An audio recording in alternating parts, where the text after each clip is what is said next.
जय श्री ओम नमः सिद्धेभ्यः। जय श्री ओम नमः सिद्धेभ्यः। सर्वमंगलमांगल्यं सर्वकल्याणकारकं प्रधानं सर्वधर्माणां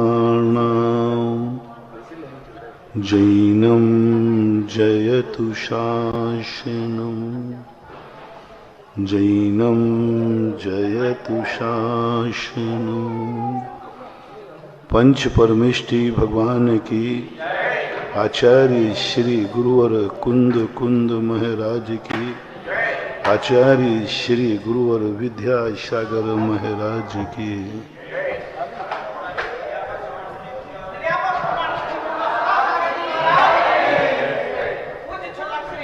गंभीर सागर जी महाराज की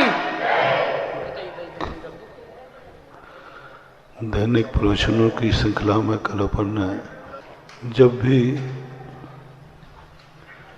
हमारे जीवन में यह सब घटित होता है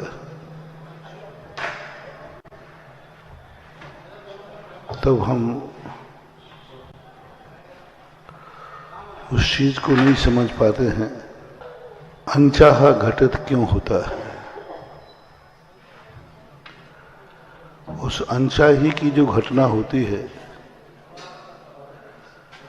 उस घटना के संबंध में हर व्यक्ति परेशान हो जाता है। जो मैं सोचना नहीं चाहता हूं वह सोचने में क्यों आता है। जब मैं सोचना ही नहीं चाहता हूं, मन मेरा है और मेरे ही काबू में नहीं आता, ये सबसे बड़ी कमजोरी है। परायों की चिंता मत करो, दूसरा हमारे संबंध में क्या सोच रहा है आप उस पर विचार करते हैं और टेंशन में आते। वो हमारा बुरा सोच रहा है, मैं नहीं चाहता हूं कि वो मेरा सोचे। यह टेंशन करने की अपेक्षा इतना बता दो तुम्हारा मन क्या सोच रहा है, जो तुम चाहते हो वही सोच रहा है क्या। सबसे बड़ी परेशानी यह नहीं है कि कौन हमारे संबंध में क्या सोच रहा है, सबसे बड़ी परेशानी यह है कि मेरा मन मेरे अनचाहा क्यों सोच रहा है। पहले मन को पकड़ो। कितना भी दुनिया, सारी दुनिया हमारा बुरा विचार ले, कुछ नहीं होने वाला, उससे हमें कोई कर्म का बंध नहीं होगा, कोई हमारी नकारात्मक एनर्जी नहीं आएगी। हम उन सब दुनिया की हर मुकाबला करने को तैयार हैं, है शक्ति। पहले इतना बताओ कि तुम्हारा मन तुम्हारे काबू में है कि नहीं। तुम्हारे मन में वही विचार आते हैं जो तुम चाहते हो कि अनचाहे विचार भी आते हैं। तुमने सुबह उठ करके नहीं चाहा था कि मैं ये विचार करूंगा, क्यों आ गया। तुमने नहीं सोचा था कि मेरे मन में ये विचार आएगा, क्यों आ गया। और जिसको अपने मन पर ही कंट्रोल नहीं है, जो अपने मन के अनचाहे विचारों को नहीं रोक सकता, वो दुनिया को क्या रोक पाएगा, क्या रोक पाएगा। हम दुनिया से बचने का, कोई मेरे संबंध में गलत नहीं विचारे, सारी दुनिया वही मेरे संबंध में सोचे जो मेरे लिए हितकारी है, रुचिकर है, अच्छा है। ये सब भावना बातें, सब टोटल व्यक्ति से पूछ लेना, महाराज ऐसा कोई मंत्र बताओ दुनिया कोई हमारे विरुद्ध में न सोचे, हमारे अहित में न सोचे, हमारे अहित के संबंध में बुरा विचार न करे। इससे क्या फर्क पड़ता है। जिनवाणी कहती है तुम्हें इससे कोई नुकसान नहीं है, बस तुम एक बात पर विचार कर लो, तुम्हारा खुद का मन तुम्हारे संबंध में अहितकारी न सोचे, बुरा न सोचे। चलो ये ना सही, कम से कम जो तुम नहीं चाहते हो वो ना सोचे। तुम बुरा सोचना चाहते हो तब मन बुरा सोच ले, लेकिन जो तुम सोचना नहीं चाहते वो सोच लेता है। ये सबसे बड़ा अभिशाप अपनी जिंदगी में लगता है। सबसे ज्यादा हमारी शक्तियों को छीन कोई कर रहा है।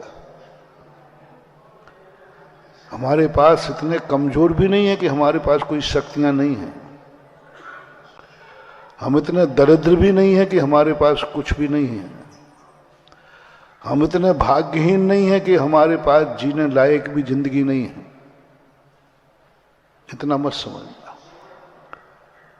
मनुष्य पर्याय बने हैं। तुम जैन हो, जिनेन्द्र देव के दर्शन कर रहे हो, शादियों का तुम्हारे पास आशीर्वाद है, तो तुम अपने आप को दरिद्र मत मानना। इतने गए बीते नहीं हो कि तुम दुनिया में जी भी नहीं सको,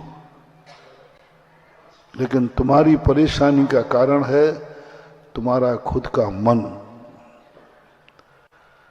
दुश्मन एक बार गाली देता है, हम उस गाली को 100 बार मन में विचार करते हैं।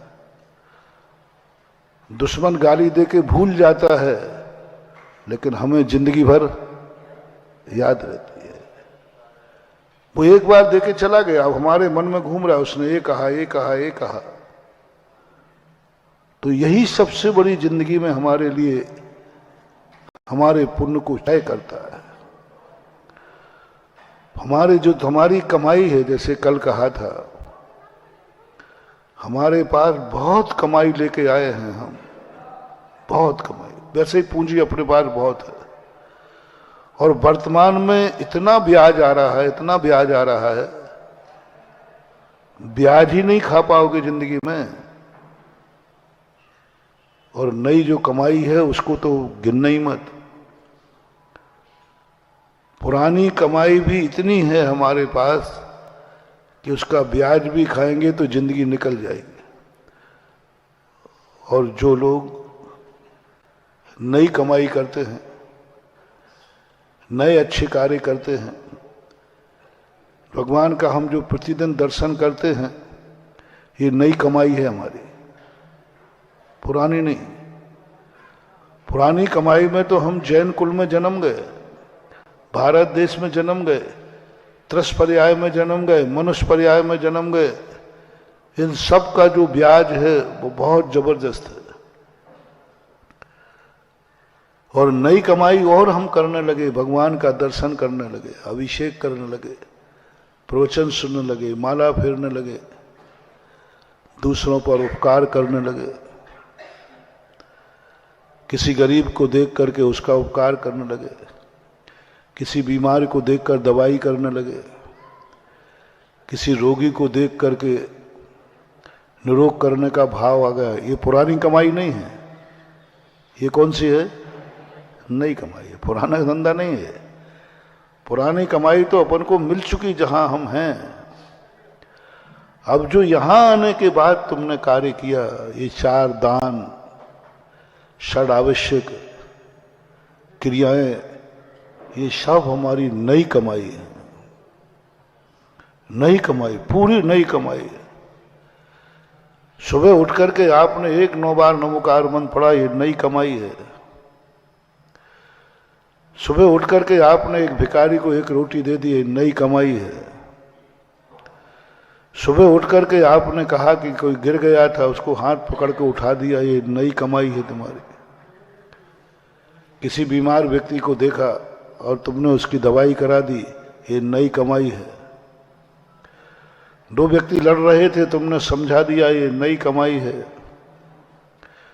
तुम बाजार में खाने के लिए गए, कोई अभक्ष चीज थी, तुमने कहा ये नहीं खाऊंगा, नई कमाई है। 24 घंटे जैन कुल में जन्म लेने वाला बनिया की कमाई कभी नहीं रुकती। मैंने कल कहा था होम रेस्ट नहीं करना। दुकान नहीं चले तो थान अपने आप पटकना और साफ करके फिर रख देना, खाली मत बैठना। कौन सा मुहावरा कहा था कल? बनिया खाली हाथ नहीं बैठता, भले वो तखरिया पगुआ चलाता रहता है इधर के उधर, खाली नहीं बैठेगा। बनिए के स्वभाव जिंद के समान होता है, जिंद के समान। जिंद को आप खाली नहीं बैठा सकते। जिनको जिंद सिद्ध हो जाते ना, वो तुमने काम नहीं बता दो तुम्हें मार डालेंगे।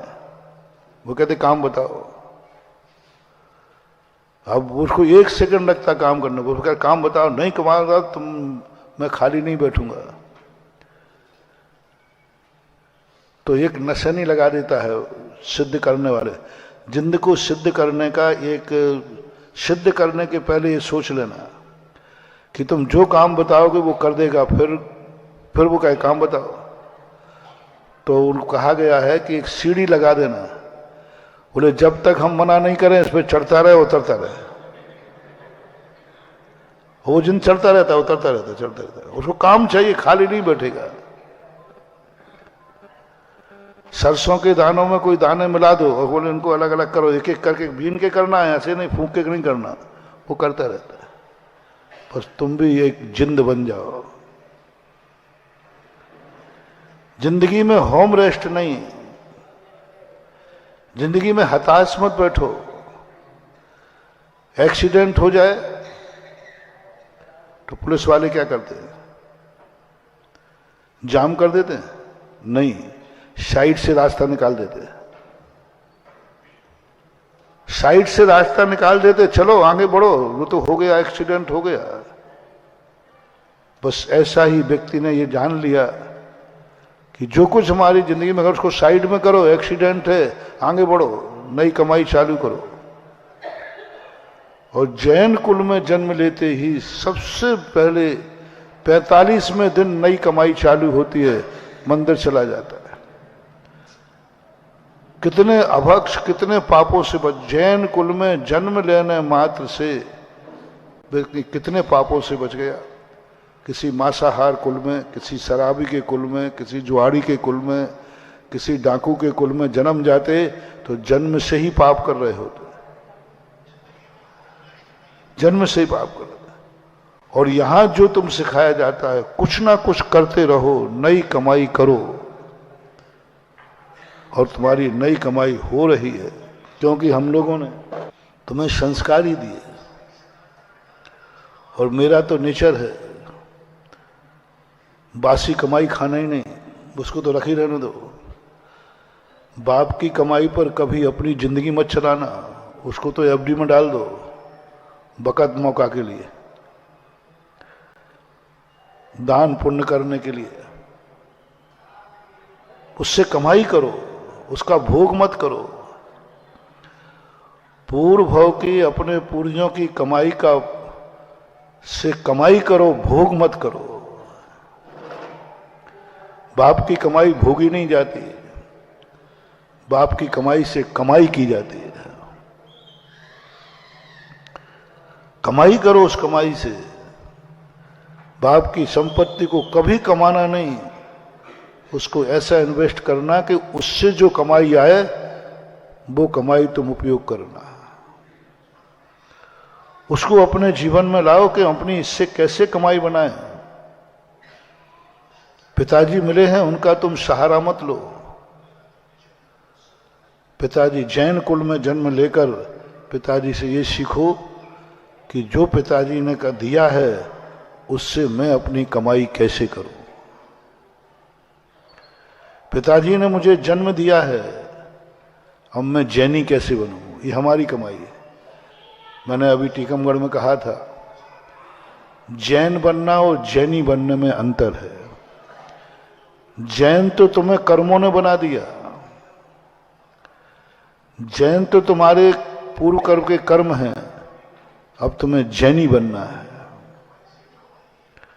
यदि तुम अजैन होते तो जैनी बनने में बहुत दिक्कत थी। तुम जैन तो हो ही, मां जैनी बन जाओ। जैन तो हो, जैनी बन जाओ। और जैनी तुम्हारी कमाई है, जैन बाप की कमाई है, बासी कमाई है। बासी कमाई को नहीं खाना, दूसरों की कमाई नहीं खाना, स्वयं कमाओ। दूसरों की कमाई नहीं खाना। दूसरों की कमाई डाकू खाता है। तुम्हारे लिए उस कमाई को अपने जीवन में देखो, कितना भी बासी कमाई खाते हैं, स्वर्गों से मोक्ष नहीं होता, क्योंकि वहां नई कमाई नहीं है, सब पुरानी है, सब पूर्व भाव के कर्मों का फल है। नई कमाई तो वहां ना के बराबर है, किंचित भी नहीं है। थोड़ी बहुत है, कभी कोई पंच कल्याणक भगवान के दर्शन अष्टांग का वगैरह में थोड़ी बहुत कमाई करते हैं, वो पूर्व भाव में किए हुए कर्म का फल भोगते हैं। इसलिए स्वर्गों से मोक्ष नहीं है। भोग भूमि का तो नाम ही भोग भूमि रख दिया, वहां तो किंचित मात्र भी नई कमाई नहीं। मनुष्य हैं, मध्यलोक में हैं, लेकिन उनको मोक्ष नहीं है, क्योंकि वो बासा खाते हैं। पूर्व भाव के कर्म के फल के उदय से वो जीते हैं। किंचित मात्र भी दर्शन करते नहीं, माला फेरते नहीं, जाप करते नहीं, पुण्य करते नहीं, सहयोग करते नहीं, कुछ नहीं करते। वो बात भोग भोगते हैं लाखों करोड़ों असंख्यात वर्षों तक। प्रकृति कहती है इस व्यक्ति को मोक्ष नहीं होगा। अतीत में तुमने कितने पुण्य किए हैं, उस पुण्य के बल पर मोक्ष नहीं मिलेगा। उस पुण्य के बल पर तुम्हारा कल्याण नहीं होगा। कितने ही तुम पुण्य लेके आओ, चक्रवर्ती क्यों ना हो, तीर्थंकर भी क्यों ना हो। तीर्थंकर भी इतना पुण्य लेके आते हैं कि रत्नों की वृष्टि होती है, लेकिन उससे उनका कल्याण नहीं होगा। मोक्ष के दरवाजे नहीं खुलेंगे। मोक्ष के दरवाजे उनके खुलते हैं जो फ्रेश, नया, ताजा, शुद्ध खाते हैं। नया तुमने क्या किया? महाराज मैंने जैन कुल में जो, ये सब पुराना है। महाराज मैं स्वस्थ हूं, ये सब पुराना है। महाराज मेरे पास आंख कान नाक ठीक है, सब पुराना है। नया क्या है तुम्हारा? अतीत में तुमने कुछ अच्छा किया था, आज अच्छे आदमी बन गए। अतीत में कुछ अच्छा किया था, अच्छे कुल में जन्म गए। अतीत में तुमने दान दिया था, आज अमीर बन गए। अतीत में तुमने अच्छा किया था, अच्छे माँ बाप मिल गए। अतीत में अच्छा किया था, तुम्हें भारत देश मिल गया। अतीत में तुमने अच्छा किया था, अच्छा परिवार मिल गया, अच्छी पत्नी मिल गई, संस्कारवान, अच्छे मिल गए, बहुत बढ़िया मिल गई, समर्पित है। आपको पति मिल गया, अच्छा मिल गया, बहुत अच्छा है, अमीर आदमी है, बड़ा आदमी है, धन दौलत है, सब कुछ ठीक है। परिवार वाले बहुत अच्छे मिल गए, सब बेटे अच्छे हैं, बिटिया अच्छी है, सब कुछ अच्छा ही अच्छा है। तुम अपनी जिंदगी में देखना, सब कुछ अच्छी अच्छा है। ये सब तुम्हारी अतीत की कमाई है, क्योंकि तुम अच्छे थे। तुमने माँ बाप की सेवा की थी पूर्व भाव में, अच्छे माँ बाप की, अच्छे माँ बाप मिले। तुमने बेटों को अच्छे संस्कार दिए थे, तो अच्छे बेटे मिल गए, अच्छी बिटिया मिल गई। अच्छे कार्य किए थे, अच्छा पड़ोसी मिल गया। अच्छे कुल में जन्म लेकर अच्छा कार्य किए थे, अच्छा कुल मिल गया। तुमने भगवान की अच्छी भक्ति की थी, तो तुम्हें जिनेन्द्र देव मिल गए। तुमने कभी गुरुओं का सम्मान किया होगा, गुरु की इज्जत की होगी, तुम्हें गुरु मिल गए। ये वर्तमान का पुण्य नहीं है, सब बासा है। देव मिलना, गुरु मिलना, शास्त्र मिलना, कुल मिलना, जाति मिलना, जो कुछ भी तुम्हारे पास है, तुम्हारा क्या है? आज का क्या है? या तो पूर्वजों का है या तुम्हारा वासा है। वासा है, सब वासा। आज तुम्हारे पास 2 पैसा है, वर्तमान का कुछ भी नहीं है, सब पुराना है, सब पुराना। तुम्हारा क्या है? हमें लोग गर्व से जाकर कहते, महाराज जी हमारे पिताजी ने, पूर्वजों ने ये मंदिर बनवाया था, हमारे दादाजी ने नसिया बनाई थी। बड़ा अहंकार होता है। तुम्हें अपने बाप दादों का नाम भर कहीं लिखा मिल जाए, तुम्हारे इतना अहंकार आता है, तुम्हारे ये हमारे दादाजी ने बनाया। बड़े गौर से सुनाते, महाराज ये वेदी मेरे बाप ने बनाई थी, ये मंदिर मेरे दादाजी ने बनाया था। बहुत अच्छा किया। तुमने क्या बनाया? ये तो बाप ने बनाया था, ये तो दादाजी ने बनाया था। और जिन जिन लोगों ने दादा के बनाए हुए, पूर्वजों के बनाए हुई वस्तु पर अपना अधिकार जमाया और उसी को लेकर के जिंदगी भर गाते रहे, वे बर्बाद हो गए। बताते हैं नई कमाई जिसकी ना हो, तो बताते कुबेर का खजाना भी खाली हो जाता। मानवा कितना पुण्य लेके आओ। मैं पूरे भारत में देखा है, पूर्वजों ने इतने बड़े बड़े काम किए, नसियाएं बनाई, बड़े बड़े मंदिर बनाए। आज उनके बेटे उन पर कब्जा किए बैठे, अहंकार किए बैठे। ये मेरे पूर्वजों का मंदिर है। बे आज उनकी हालत देखो क्या बर्बाद हो रहा है। राजस्थान में तो ये भरा पड़ा है, कोटा भी कम नहीं है। सब अपने अपने पूर्वजों के मंदिरों पर बैठे और उसी को मान रहे हैं कि बस अपन, हमारे पूर्वजों का है तो हमारा है, पूर्वजों का है सो हमारा है। बस यही तुम्हारी भूल है।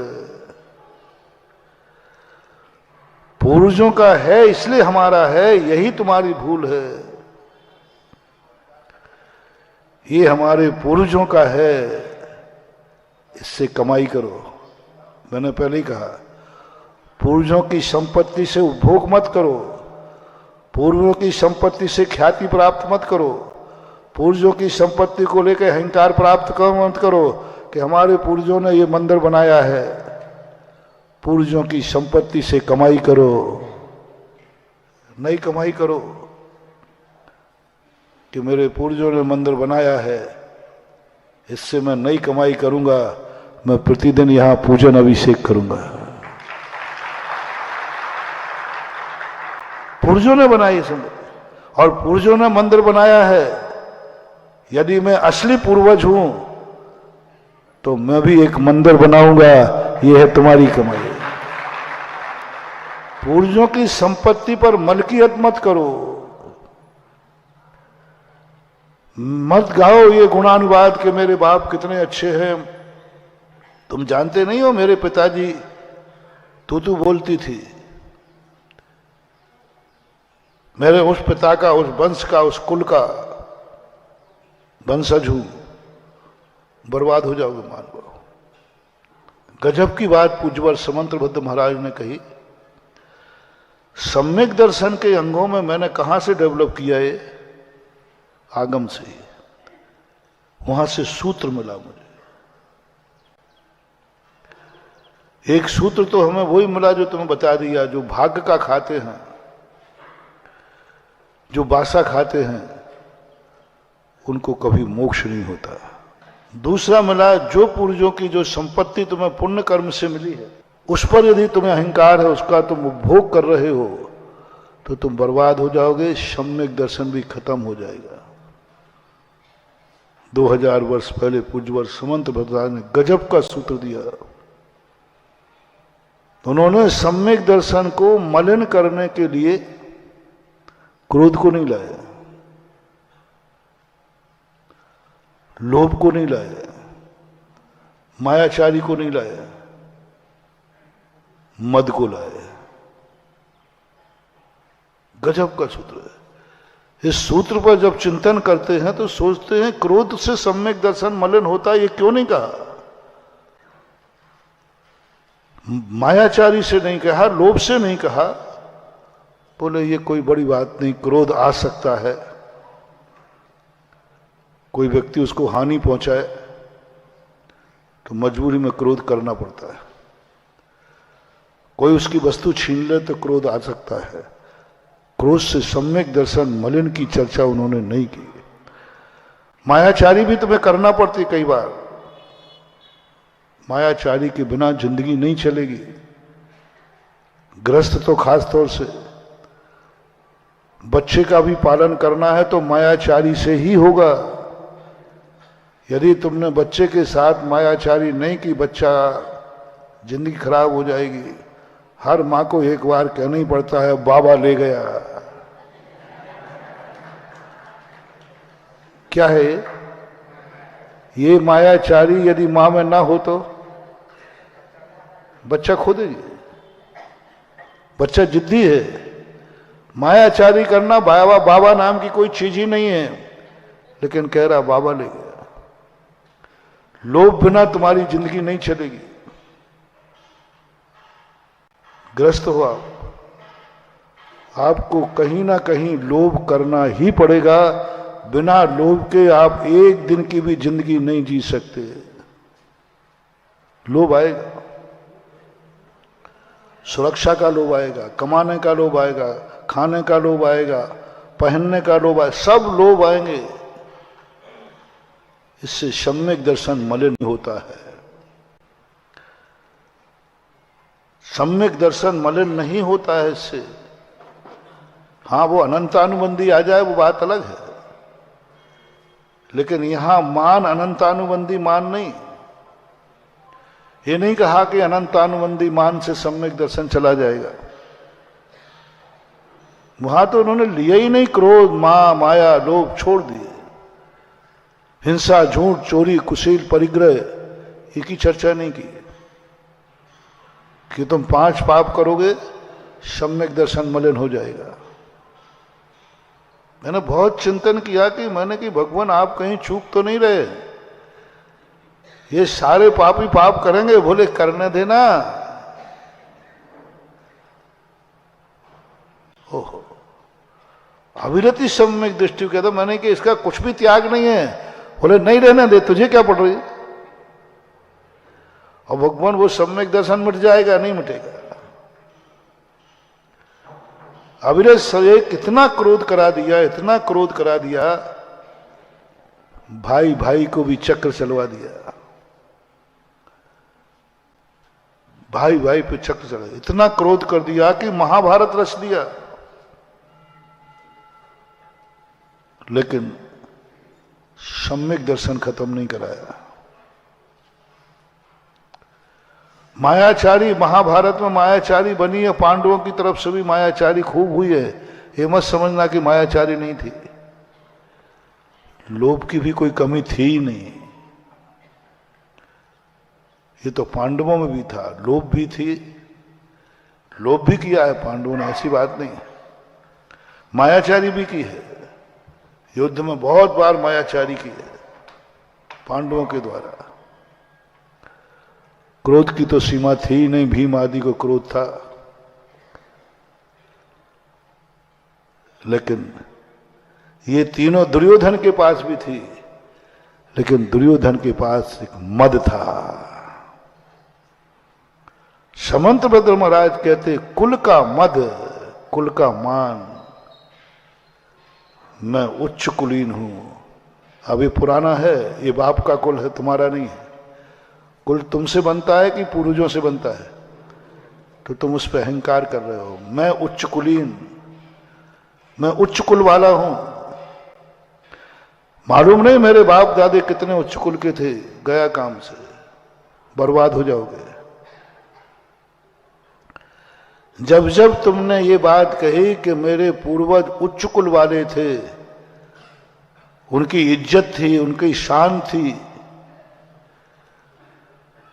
वो सारे जगत में महान माने जाते थे, तुम्हारा डाउनफॉल चालू हो गया, चालू हो गया। अब देखना, तुम्हारा उत्थान करता हूं। मेरे पूर्वज इतने महान थे, मैं भी उतना ही महान बनूंगा। अब ये तुम्हारी खुद की कमाई है। मेरे पूर्वज उच्च कुलीन थे, ये पूर्वजों की कमाई है। मैं भी उच्च कुलीन बनूंगा, ये स्वयं की कमाई है। मेरे पूर्वजों की इतनी इज्जत थी, मैं भी इज्जत कमाऊंगा, ये स्वयं की कमाई है। मेरे पूर्वज इतना दान देते थे, मैं भी दूंगा, ये स्वयं की कमाई है। मेरे पूर्वजों की इतने समाज में ख्याति थी, मैं भी कमाऊंगा, ये स्वयं की कमाई है। मेरे पूर्वज रात में नहीं खाते थे। कई लोग कहते महाराज हमारे दादाजी बहुत अच्छे थे, रात में पानी भी नहीं पीते थे, जनेऊ भी रखते थे। बहुत सारी बातें कहते हैं। अरे महाराज वो तो चाहे 4 बजे जाए कैसे जाए, भगवान का दर्शन किए बिना वो भोजन भी नहीं करते थे। बड़ों की बातें सुनाने में बड़ा मजा आता है। महाराज जी वो तो मुनियों के तो ऐसे भक्त थे, हमारे यहां जब भी मुनि आते थे चौका तो लगता ही था। ये सब तुम बासी खा रहे हो। ऐसे कुल में मैं पैदा हुआ हूं, बस बर्बाद हो जाओगे। अब तुम बहुत बड़ी गलती कर रहे हो, बहुत बड़ी गलती कर रहे हो। थोड़ा सुधार लो, थोड़ा सुधार लो। मैं पुराणों की पूर्वजों की कथा को सुनाने के लिए मना नहीं कर रहा हूं। पूर्वज अच्छे थे तो अच्छे कहना ही चाहिए। अच्छे थे उसमें क्या बात है। अपने पूर्वजों की कहानी कौन नहीं सुनाएगा, लेकिन पूर्वजों की कहानी का भोग मत करना, पूर्वजों की इज्जत पर मत जीना। तो मुझे क्या समझता है, मैं किस बाप का बेटा हूं, ये मत बोलना। उसका उपभोग नहीं करना, उसको पूंजी बनाओ और गर्व से सुना सको अपना वो वंश है जिसमें मुनि महाराज हुए हैं, अपना वो वंश है जिसमें आरिकाएं हुई हैं, अपना वो वंश है जिसमें ब्रह्मचारी हुए हैं, ब्रह्मचारिणी हुई हैं, अपना वो वंश है जिसमें ऐसे ऐसे जितने भी तुम्हारे। बहुत खेद की बात है कि आप लोग सब अच्छा कर रहे हो, लेकिन आपके बाद पूर्वजों का इतिहास नहीं है। कितनी पीढ़ियां याद हैं?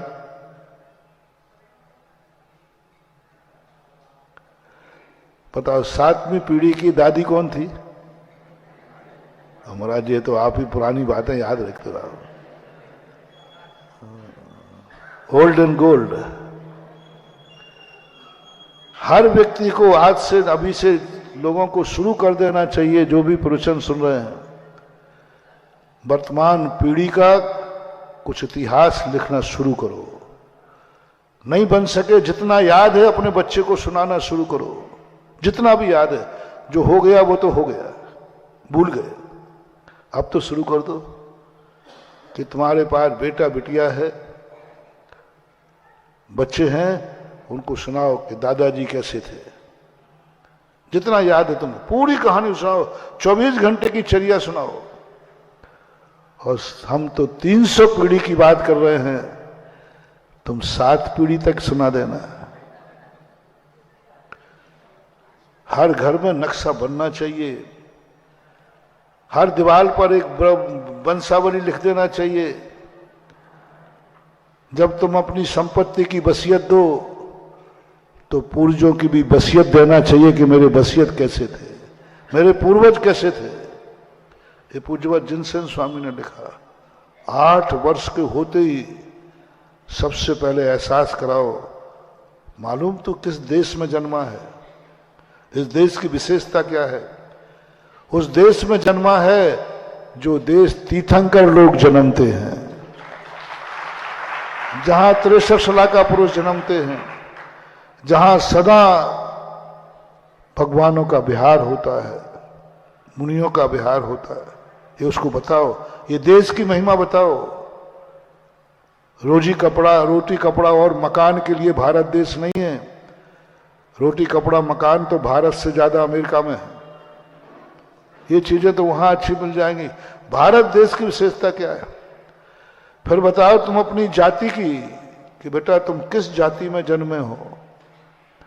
बताओ अपने कुल की, तुम किस कुल में जन्मे हो। इस कुल में ऐसे ऐसे लोग हो गए हैं, इस कुल की चर्या ये है, इस कुल की विशेषता ये है, इस कुल के आचार विचार ये हैं, सब उसको बताओ। 8 वर्ष के बाद ये सब चीजें बताना पड़ेगा। 8 वर्ष के बाद हर बालक को पूरा परिवार रिश्तेदार बैठ करके सम्यक तो लाभ क्रिया बोलते उसे सब बताएंगे। तेरे पूर्वजों की रिश्तेदारी कैसे थी, किन किन कुल में हमने रिश्तेदारी की है, ये बताने के बाद अब क्या करना। अहंकार आएगा उसको? नहीं, अहंकार करने के लिए नहीं बताया था, ऐसा तुझे बनना है इसलिए बताया जाता है। मैं ऐसे कुल का हूं जो मेरे मां बाप ने बताया है, सब नाश हो जाएगा, बर्बाद हो जाएगा। उसी समय से तुम्हारा डाउनफॉल चालू हो जाएगा, किस्मत तुम्हारी फूटना चालू हो जाएगी, क्योंकि तुमने पूर्वजों की इज्जत का, उच्च कुल का उपभोग करना शुरू कर दिया।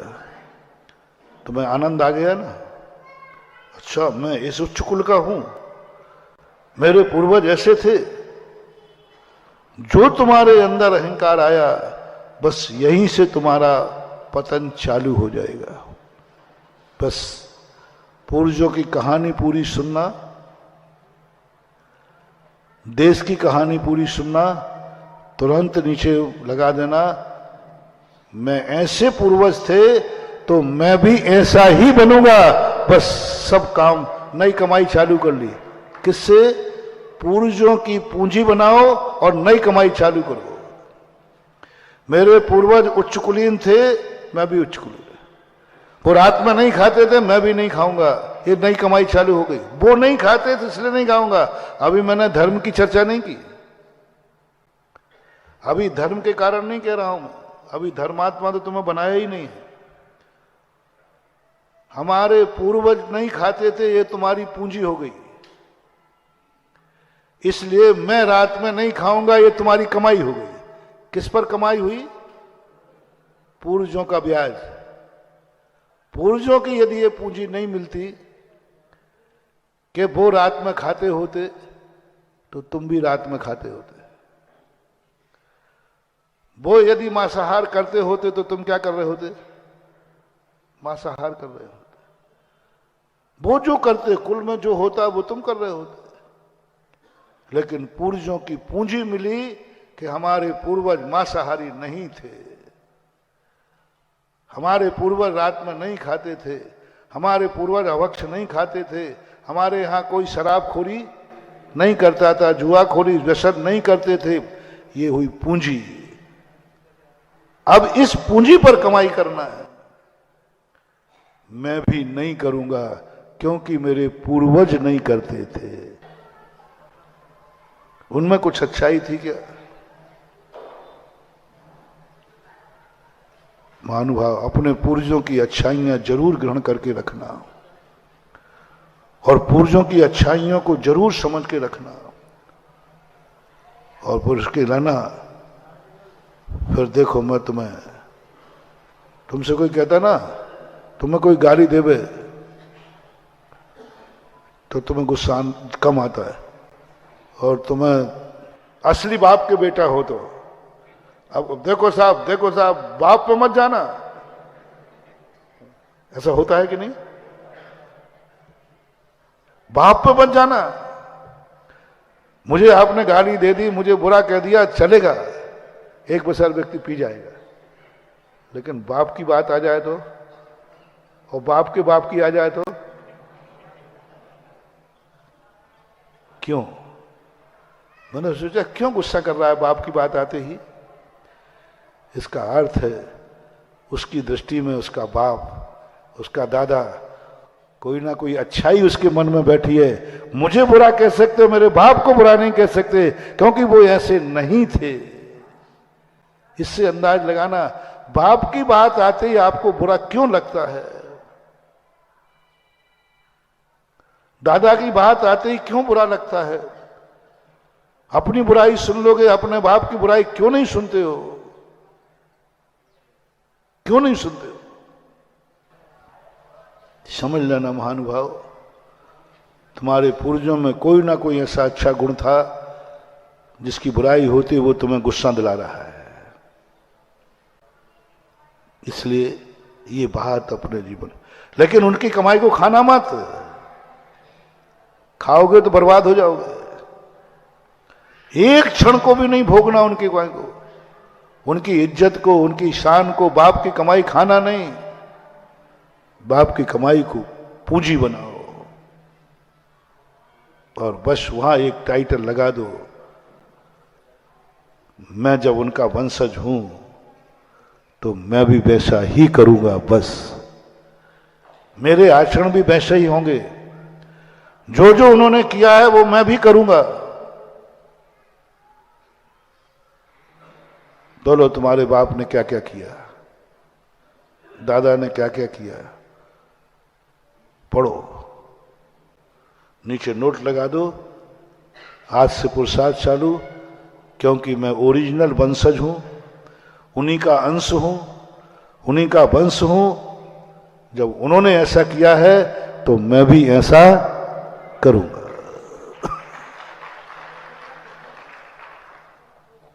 और तुम्हें गुस्सा आ रहा है, इसका अर्थ तुम्हारे पूर्वज अच्छे थे।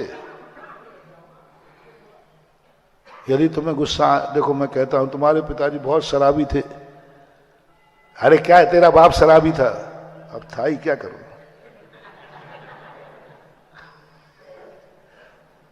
मालूम तेरा बाप बहुत जुआड़ी था, गुस्सा नहीं आएगा क्योंकि वो था ही, वो तो था ही। आपको गुस्सा थोड़ा शर्म से निकल जाएगा, भाई कौन बाप ही ऐसा मिला, क्या करें। मैं तुम्हारी परीक्षा कर रहा हूं, तुम्हारा बाप अच्छा था कि नहीं, तुम्हारे दादाजी अच्छे थे कि नहीं मुझे पता नहीं है, लेकिन मुझे पता जरूर करना है। और मुझे पता नहीं है, ओझा कहीं मिला नहीं है, लिखे पढ़ी कहीं मिली नहीं है। अब मैं कैसे पता करूं तुम्हारे बाप अच्छे थे। तो बस तुम्हारे बाप की मैं बुराई शुरू करता हूं, तुम्हारे दादा की मैं बुराई शुरू करता हूं, और जैसे जैसे तुम्हारे पूर्वजों की बुराई हो और तुम्हें गुस्सा आता रहे, समझ लेना तुम्हारे दादा बहुत अच्छे थे, तभी गुस्सा आए, आ ही नहीं सकता उसके बिना। जब जब तुम्हारे दादा की, पिता की, वंशज की बुराई हो और तुम्हें गुस्सा आवे और तुम लड़ने को तैयार हो जाओ, बस मैं निर्णय कर लूंगा कि तुम्हारे बाप दादे बहुत अच्छे थे। और नोट करके रख देना आज ही, अपने बेटे को बताना मेरे दादा ऐसे थे। प्रमाण क्या है? मेरी आत्मा। आत्मा, आत्मा की साक्षी कभी झूठी नहीं मानना। 3 साक्षी हमारे यहां कही है, अपसख्यम, देवता सख्यम, पर सख्यम। इनमें सबसे बड़ी साक्षी कौन सी है? अपसख्यम, आत्मा की साक्षी है। इसलिए बोलिए ना मत, आप लोगों के पूर्वज कैसे थे? मैं मान के चलता हूं, मान लो अच्छे थे, बहुत अच्छे थे, बहुत अच्छे थे, मान लिया। अब तो शांति है। बहुत अच्छे थे, बहुत अच्छे थे, बहुत अच्छे थे। कितने अच्छे थे? बहुत अच्छे थे। कॉलर थोड़ी यूं कर लो, गुरु से सर्टिफिकेट मिल रहा है। अब बोलो मैं झूठ बोलूंगा कि सही? एक बार और बोल दो। तो मैं कह रहा हूं ना बहुत अच्छे थे। अब तो तुम्हें कोई संदेह करने की जरूरत नहीं, क्योंकि मेरी आत्मा भी बोल रही है कि तुम जब मेरे सामने बैठे हो, यही सबूत है कि तुम्हारे पूर्वज बहुत अच्छे थे।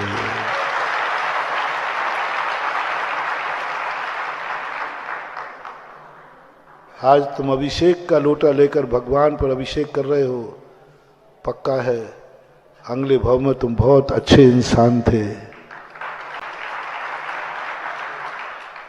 जैन कुल में तुम जन्मे हो, निश्चित है तुम अतीत में बहुत अच्छे थे। यदि बुरे होते तो आर्यखंड में जन्मे हो, इसका अर्थ तुम बहुत अच्छे इंसान थे। मेरा अनुमान देखो, मेरा तर्क कोई काट के दिखाए। आर्यखंड में जन्म लेना बता रहा है कि तुम बहुत अच्छे इंसान थे। तुम मनुष्य पर्याय में जन्म लिया है, इसका अर्थ तुम बहुत अच्छे इंसान थे। मनुष्य पर्याय में किसको जन्म मिलता है? अल्पारंभ परिग्रहत्वम मानुषस्य स्वभाव मार्दवम च। तुम निरभिमानी थे, तुम मार्दव स्वभाव वाले थे, तुम अल्परिग्रह बहुत संतोषी प्राणी थे। जितने में काम चलता उसे में संतोष रहते थे। देखो, मैं त्रिकालदर्शी नहीं हूं, मैं सर्वज्ञ नहीं हूं, लेकिन मैं जो जानता हूं वो गलत भी नहीं है। सर्वज्ञ में हूं नहीं, लेकिन मैं जो बोल रहा हूं ये गलत निकलेगा नहीं। बोलो तुम मनुष्य को मैंने कैसे जाना? तत्वार सूत्र से जाना। तुम मनुष्य बने हो। मनुष्य कौन बनता है? अल्पारंभ, बहुत कम आरंभ परिग्रह, शांति से। एक लोटा पानी में काम चलता, एक लोटा में चला दे। थोड़ी सी अग्नि में काम जलता, थोड़ी अग्नि जला लेते। मानो तुम्हारा इतने संतोषी प्राणी थे कि तुम छोटे कार्य में भी बिल्कुल शांत, मन भी शांत, वचन भी शांत। परिग्रह तुम अल्प परिग्रह, आपको कोई तृष्णा ही नहीं थी, आपको मूर्छा ही नहीं थी, आप हाय तोबा नहीं करते थे। बहुत छोटे से परिग्रह में शांति है। और निराभिमानी थे, मार्दव स्वभाव वाले थे। स्वभाव मार्दवम च। ये तुम्हारी अतीत की कहानी बताई। तुम अतीत में भी बहुत अच्छे थे, तुम्हारे बाप दादे भी बहुत अच्छे थे, क्योंकि तुम मनुष्य हो और तुम बहुत अच्छे अतीत में थे, तभी तो यशोदा तीर्थ क्षेत्र में बैठे हो।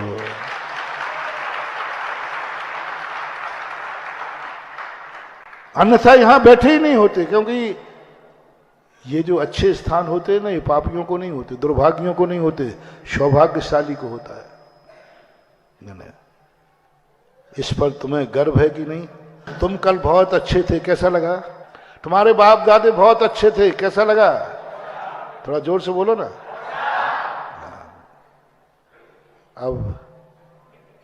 अब तुम्हारा बंटा झाड़ होने वाला है बेटा।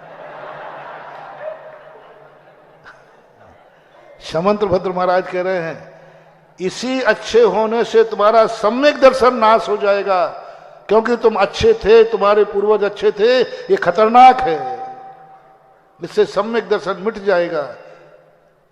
सम्यक दर्शन का मिट जाएगा, बर्बाद हो जाओगे तुम। हेतु देखना, तुम्हारे बाप दादे बुरे थे इसलिए बर्बाद नहीं हो गए। तुमने कल खोटे कर्म किए थे इसलिए बर्बाद नहीं हो गए। तुमने कल अच्छे कर्म किए थे, तुम्हारा कुल अच्छे थे, तुम्हारे पूर्वज अच्छे थे, अब बर्बाद हो जाओगे। अब बर्बाद हो जाओ, क्योंकि हेतु देखना, बड़ा विचित्र हेतु है। तुम्हारे बर्बादी के दिन आ गए हैं, क्योंकि तुम्हारे पूर्वज अच्छे थे। आज तक ऐसा हेतु किसी ने नहीं बनाया होगा। क्योंकि तुम्हारे पूर्वज अच्छे थे, तुमने कल अच्छे काम किए थे, इसलिए अब बर्बाद हो जाओगे, क्योंकि कल तुमने अच्छे काम किए थे। महाराज ये तो उल्टी परिभाषा, समंत्र भद्र महाराज की परिभाषा, क्योंकि तुम्हें इस पे मद आ गया। मेरे पूर्वज अच्छे, कितने अच्छे थे महाराज। आपने भी कहा है, दुनिया को सुना के महाराज, मानो महाराज जी ने मैं कहा है कि हम इस बाप की औलाद हूं, इतने अच्छे थे। सम्यक को मल ठाने। महानुभाव, इसलिए मैंने कहा कहीं पूर्वज का अच्छा होना हमारी बर्बादी का कारण न बन जाए, अतीत के अच्छे कार्य हमारे बर्बादी के कारण न बन जाए, क्योंकि हमें उच्च कुल कहीं हमारी बर्बादी का कारण नहीं बन जाए, उच्च कुल हमारे सम्यक दर्शन के नाश का कारण न बन जाए। उच्च कुल नीच कुल नहीं। उच्च कुल कहीं हमारे नीच का कारण ना बन जाए, इसलिए समंत्र भद्र महाराज ने खोज की, इन उच्च कुलीनों को चिताओ। हिंसक को बाद में, झूठे को बाद में, 5 पाप करने वाले को बाद में, पहले इसको चिताओ जो तुम्हारा भक्त उच्च कुलीन है। इसका उच्च कुल इसको बर्बाद कर देगा, इसको समझाओ। सबसे पहले हमारे यहां उच्च गोत्रियों को उपदेश देने को कहा, नीच गोत्रियों को नहीं। तीर्थंकर भी जितना बड़ा उच्च गोत्री होगा, जितना अतीत का पुण्यात्मा होगा, जितना उच्च कुल में जन्म, उसको सबसे पहले उपदेश देने को कहा है। नीच कुल में जन्मा है, जन्म जन्म का पापी है, उसके लिए उपदेश देने को बाद में कहा है। समय बचे तो दे देना। किसको? जो जन्म जन्म का पापी है उसको, जिनके पूर्वज नीच गोत्री हैं, नीच कुलीन हैं, उनको उपदेश देने के लिए कहा। बाद में समय बचे तो दे देना। सबसे पहले किनको देना? जो उच्च गोत्री है। समंत्र भद्र महाराज ने नीच कुलीनों लोगों को भी उपदेश दिए हैं, उनको भी मार्ग बताया है, लेकिन सबसे पहले उच्च गोत्रियों पर प्रहार किया, क्योंकि तुम्हारा कुल उच्च गोत्र है। तुम्हारा गिरने, वो तो अभी जमीन पे खड़ा है, नीच गोत्री है, तुम तो ऊंचाई पे खड़े हो, और दोनों में गिरोगे तो किसको संभालो? जो ऊपर खड़ा है उसको संभालो। इसलिए आप लोगों को संभाल रहा हूं, बस एक बात के नीचे लगा देना, मैं संभाल लूंगा। महाराज जी क्या कहा, हमारे पूर्वज अच्छे थे? हाँ। क्या कहा, मैं कल अच्छा था? हाँ। बस एक संकल्प कर लो, मेरे पूर्वज अच्छे थे तो मैं भी अच्छा ही रहूंगा। मैं कल अच्छा था तो मैं आज भी अच्छा रहूंगा। बस ये कुल तुम्हें वरदान सिद्ध हो जाएगा। अब वो लिस्ट बनाओ, तुम्हारे पूर्वज में कौन कौन सी अच्छाइयां थी। होमवर्क, कौन कौन सी अच्छाइयां थी, बस उन अच्छाइयों को अपने जीवन में उतार लेना। बस तुम्हें कभी पितृ दोष नहीं लगेगा। उनको उतारना और विश्वास के साथ उतारना। आत्मा से पूछना, आत्मा तुम्हारी सब गवाह देगी। इसलिए आज का होमवर्क क्या है? मेरा थर्मामीटर खतरनाक है, तुम्हारे बाप पे जावे तो 100 बार जावे। हम तुम्हें देखकर तुम्हारे बाप का परिचय दूंगा। तुम रात में खाते हो तो इसका बाप भी खाता होगा, तुम शराब पीते हो तो वो भी पीता होगा। अब तुम्हें अपने बाप की क्या इज्जत बनाना है मेरी दृष्टि में? तुम मेरे थर्मामीटर हो। किसके थर्मामीटर? तुम्हारे बाप के। अब तुम थर्मामीटर हो तुम्हारे बाप के, जो तुम करते पाए जाओगे वो लांछन तुम्हारे बाप पे जाएगा। अब तुम्हारी जो मर्जी पड़े सो करो। मैं तो सीधा कह दूंगा, ये सारा गुटखा खाता, बाप भी खाता होगा। अब बाप की इज्जत रखना है बेटा, तो होमवर्क क्या दिया? कुछ अच्छे कर्म कर लो, थर्मामीटर हो जाएगा। ये दान दे रहा बाप भी देता होगा, ये अभिषेक कर रहा है बाप भी करता होगा, ये रात में नहीं खाता बाप भी नहीं खाता होगा, ये शराब नहीं पीता बाप भी नहीं खाता होगा। तुम उसकी फोटो कॉपी हो, बस ये करके दिखा दो, तुम्हारा काम हो जाएगा। ये फोटो कॉपी हो, अपने पूर्वजों की फोटो कॉपी बनो। और कोई कह सके क्या सबूत है तुम्हारे पास, अच्छे आप पिताजी थे? मैं सबूत हूं, मैं सबूत हूं ना। मुझे देख लीजिए आप, मैं उनकी फोटो कॉपी हूं, मुझ में देख लीजिए आप। समय हो गया आपका। एक बात ध्यान में आगे कह दूं, नहीं तो वो गैस बनेगी मुझे। यहां तक आगे ऐसे लोग बैठे थे, मैं थोड़ा दूर था, वो कुछ महिलाएं खड़ी थी। तो एक भाई बोले भाई मैंने सुना है आपके यहाँ बच्ची है, शादी के योग है। तो वो पूछती है, मम्मी से पूछ रही है। बोले वो बेटी कैसी है आपकी? तो मैंने सुना, मैंने कहा ये इतनी मूर्ख मम्मी से पूछ रही कैसी है। उसने क्या जवाब दिया जो अभी भी मुझे, मैं कैसी लग रही हूं, मैं कैसी लग रही हूं आपकी दृष्टि में, मैं कैसी हूं? क्या गजब का लॉजिक था। मैं कैसी लग रही हूं?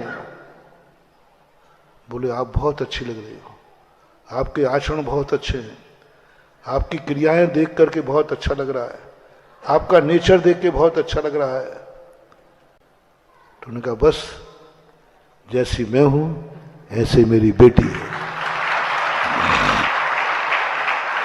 कुछ नहीं जवाब दिया उसने, मैं कैसी लग रही हूं ये बता दो आप तो, बस मैं कैसी लग रही हूं, जो जो तुम मुझे में देख रहे हो, बस मेरी बेटी टू काफी है, ऐसी ही है।